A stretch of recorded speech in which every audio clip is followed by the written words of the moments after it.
Hello everybody, Matt from Investor Trade, 28th of October. It is Wednesday. It is a midweek update, bonus update for you just to show you where things are at. Hope it helps you. Obviously lots of volatility out there, which we'll cover. So this is exactly the same chart updates from the weekend, but obviously with the latest price action. So just to show you obviously where we are and why you might not want to jump in or start trading, maybe sit out. Obviously, this is Nasdaq. This is hourly forward chart. So on the weekend, price was up here. Kind of said two areas to look at. Obviously, we had the moving average. The blue line is 9. Just zoom in there, struggling there. If it breaks above, there's going to look to retest these highs. And obviously, if not, then danger because there's a potential for it to just drop. We had this marked out on Monday as a possible support zone. You can see buyers coming in there, but again today just broken gap down. It's a big gap down and broken below. Obviously had this rising channel from March lows. It broke down. Obviously you had a nice channel come down. Price then attempted to go up, hit this box which is top of the previous support of the channel, and then price has just dropped. There's no mad rush to be jumping in here. This is March all down here. You know, if I put a simple fib there, you can have a look at some levels, you know, where you might expect some interest. But again, it's really no more than that. This is obviously a key fib here, down here. You need to be cautious until price can regather and reclaim moving average 9. Just need to be really careful here. Obviously, you've got the election in just a few days. If it does come down, then obviously, you know, this area offered previous support. But again, there's no buy entry. There's no point guessing what areas it might go to. Just wait for there to be a clear signal. S&P as well. If you look at this, we had this channel, exactly the same thing. Price actually tried breaking above, but why of the downtrend there? What's really bearish is that it broke above, and then, you know, we've come straight down. We had this pink box which tied in with these areas before. You know, should this now start failing, all these black lines link to these levels, and then obviously this previous peak here. You know, if it fails to hold that, then maybe it'll come back down again to these levels. Failure to hold that, then, you know, we can see these levels. But again, what I would say to you is, we look at where we are since the March lows. We've been saying this, that we're right towards the top, so going long is risky. Clearly the trend has been long, so in those instances you know you buy the dip, but the question is where you're buying the dip. There's no need to just jump on in. Again, wait for price to settle, wait for some confirmation, and then, you know, maybe we will start getting long again. But again, if you don't need to trade, you've got the election coming up, there's no harm in sitting tight. Dow Jones again, really interesting. You can see the slightly different charts. Dow Jones never got that all-time high. Potentially it obviously could still happen, but again, just from a technical perspective, you had a lovely clear channel coming up here, which has been really enforced from May.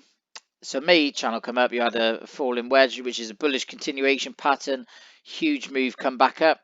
So you had this bull flag here. We were looking at this area as possible support, but you can see it's just gone straight through. If that was to bounce there, we would have been looking to retest all-time highs and obviously probably make new all-time highs. It didn't happen, so to have a bull flag fail is really bearish. And then not only that, you've then got the breakdown through that channel. So really not good sign again. I look for where was there lots of action, activities, and price hasn't really gone back to test it. And again, you can see, you know, there's no guarantee it will go there, but you've got the election coming out, you've got risk off.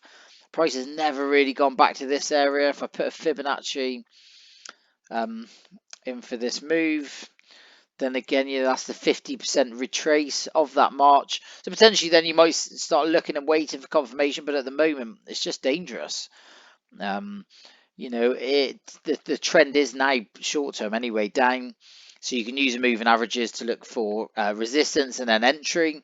And obviously, you know, you never chase the move. If you've missed this move up here and you know, you think about your shorts in here, you want at least a retrace before you then get back in. Chasers die first. This was the short area. Okay, so the people that shorted there, very good. You don't want to be chasing the move. Ideally, what I would want to see, I'm not saying it will go up here, but if it did go up there, I'd look for it to come back to test that channel support, as we had in the Nasdaq, where it broke below, came back, and then you look for the sell down. Wait for the moving averages to catch up, and then again you could look to sell against the moving averages. If you look at this side of the screen, it's a sea of red. One of the only green items is the VIX, 16.7% up today. On the weekend, we were in this green box, and we expected us to at least test this, and then we had two options. It was either going to break above or collapse back down. We've got that confirmation via a gap up, which is obviously very bullish on the VIX. Is now testing, this is the next level for the VIX to kind of look to attempt to go to. So then the question is, if it gets there, are we then going to see all this calm down, volatility calm down to allow the markets to then move up, or does it just continue up? And again, we've got these March figures. We could then have a look at, where could it be going?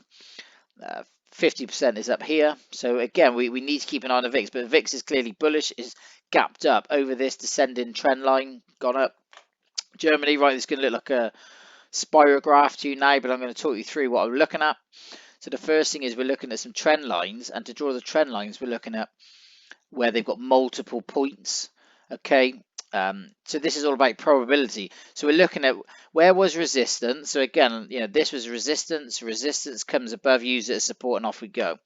This was resistance, comes back, resistance, comes back, drives above, use it as support, comes up. Resistance there, back down here for that trend line support, back up. Resistance there, comes above, support, comes back, support, and up we go. So again, when you've had multiple points, we like just to see where they go. You can extend the lines over, and then you can see potentially future areas of interest more than anything. We're all building a picture for probability trades. We then have look at this area again, so tying it in with Dow. This area has never really been tested, so this was clearly huge resistance because we had a big drop down. 1, 2, 3 comes back up. And then it breaks above, but it's never come back to test it. So we would like to see that area get tested. So I've put two horizontal lines there, drawing them across. Okay, now next thing we want to look at is we want to look at some Fibonacci. So the first Fibonacci I'm using is the full retrace from March lows up to this point. So I'm using that. So the massive ones I want to look for is obviously 50 is a key, which is interesting how it ties in with this area. It's down at 10,697. But it might not go there at the moment on DAX. We're looking at potentially a 1, a 2, a 3 sort of coming up here potentially. There's two options at the moment that we see it.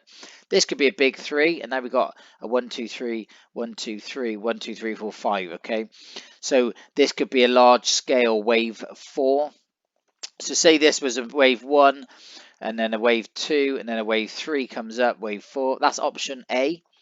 That this is a wave 4, then we finally rally up for a wave 5 or new all-time highs, and then there's another in Elliott wave terms, grand cycle, a big pullback.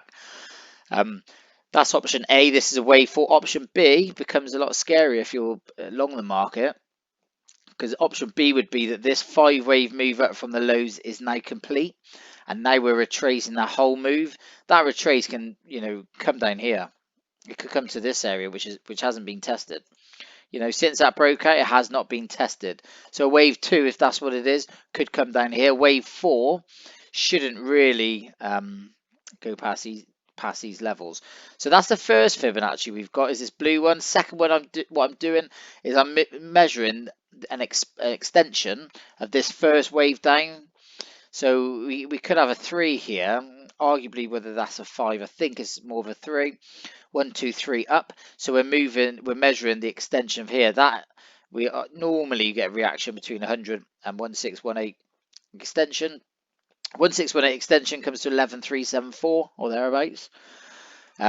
So again, I've marked that on the chart, and then the final one is to the right, this blue one, which I'll just zoom in. We'll put the peak or the 0 for the Fibonacci here, comes down. Okay, I put the 100 for this move, so I'll just make that clearer. 100 there. Zoom back out, and then you can see the 261 is all the way down there. So it's given us lots of reasons with the trend lines, with the Fibonacci's, obviously various techniques of the Fibonacci's, you start seeing that actually there may be possibility that kind of this area, we won't see a proper bounce until that area is reached. So that's really interesting. And again, I'm in no rush to go long. We've got the election. Germany's been announced going into a month lockdown. There's just, there's no reason, there's no point trying to guess when the market's going to rebound. The signal we want to look for, some divergence in the RSI, sure, and we want to use our wave count to try and understand, whether we're 5 swings down, 7 swings down. We don't want to really get involved after 3 down because the likelihood is it's going to go down further. So we have that, and then we want to use our moving averages. So again, whatever time frame you're looking at, we want to see the moving average. Here's 9. That needs to be retaken. If you look at this, obviously once price makes that first drop, it's resistance. That move down there sells you 13.067. It gives you 12.586. Huge move. Price then comes back up, which wave 2 would do. And then when it comes back down, again, you don't chase that area here. You wait for it's broken down. You wait for the resistance. So then you come back up and you sell. See those wicks on the moving average? 12.840. Well, actually, it's all come all the way down. But even if you just said before it next touched these, 12.333, comes back up, breaks above, and again, you don't necessarily, you're happy to miss the first bit of the move, drops back down, but you could sell here on the retest of this hourly 4 chart. 12.277, 11.45. Each of these, that's all you have to do to make money in the market. So I'm not really going to be bullish. Eventually when we get there, I want to see price come back up over the moving average. I want to see price come back down, and then I want to see the retest, hold that, and then I would have confidence go long. At the moment, if you're trying to get long, you're literally you're hoping. So you need to build a picture probability area. So that's the DAX, and then crypto. Again, just following up from the weekend's chart, we had this green box as our area of interest. This was the peak. We had this peak, we had this peak, and obviously it's hit the top peak, and now we've had some selling pressure. So at the peak, we got to, it's in USD, 13.868, come down today, 12.890. So again, a really good move, come back. There is a danger we do have a proper retrace. So we're taking some profits on Bitcoin at the moment. Silver's an interesting one because if we have a look at the channel, we were looking for ideally price come up, retest, and then go. It hasn't. It's just dropped back below. So again, that's why you'd never enter the move until you've got that confirmation. Gold, again, ideally we want gold to come to the apex or at least retest this and go off again. 10-year treasury worked a charm. If you can see, this came back up to this green box as we were expecting, and then we've sold a little bit. No reason to, we just keep an eye on this, so it gives us a general idea of the overall market. So that's the midweek view of where we're at. Again, the message is simply, you don't need to be diving in. If you're desperate to make a trade, then use a demo account, or go really, really small on your trade size. There's a lot of risk in the market at the moment. There's really no good news. Vaccines have effectively, said, death in Brazil, and in the UK they said that there's no quick solution to that. You've got Germany going to lockdown. No doubt Britain will probably go to full scale lockdown soon. American election. There's no stimulus. So very, very quickly this can all get turned around in a couple of weeks. But between now and then, you can find a market continues down. So just if you're looking to get long, fine, that's great. You want to buy a dip. The overall, weekly trend is up, but that dip you need to make sure is an extremely high probability area is the first bit. Second bit is all your indicators are confirming there's going to be a bounce, and the third bit is use moving averages as confirmation that price is stable above the moving averages. They're starting to turn upwards, but until you get any of that, go and keep yourself busy doing something else. And if the market is continuing to go down, then again look for the moving average, look for price to come up to the moving average. Wait for that entry, wait for the wick, wait to see the price stall. If price jumps above the moving average, you want to cut that short. But if you are looking to trade the trend short term at the moment is sell. It is down on DAX and these indices, but we're getting close or potentially closer, a reversal. Again, we need to wait for confirmation, but DAX is at 13,200. DAX is now down at 11,500. The time to short was at the top. There's still too many people long in the market. If you look at some of the indicators, IG have the indicators, and you'll see that I think it was 70% of traders in the DAX were net long, which is the highest since March when obviously it all crashed. So you you need to use this and be a contrarian trader. Don't go with the masses, because the masses get it wrong. Sit tight, wait for the confirmation, wait for the price area, and then you can enter with confidence. And obviously we'll guide you through this with our weekend updates. So enjoy the video, stay safe.